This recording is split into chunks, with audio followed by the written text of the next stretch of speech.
Selam arkadaşlar, kanalımıza hoş geldiniz. Bu videoda Hande Erçel'in hayatındaki zor ama önemli bir dönemden bahsedeceğim. Hande Erçel hayatı boyunca ailesine bağlı biri olarak biliniyor. Özellikle annesi Aylin Erçel onun için büyük bir ilham kaynağıydı.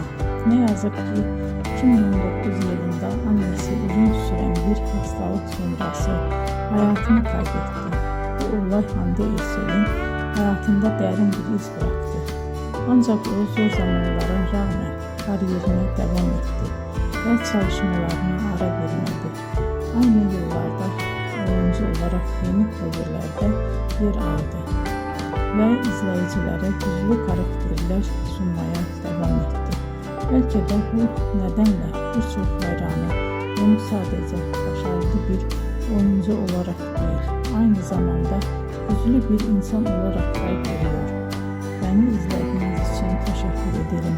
Bir sonraki videoda tekrar görüşmek üzere. Hoşça kalın.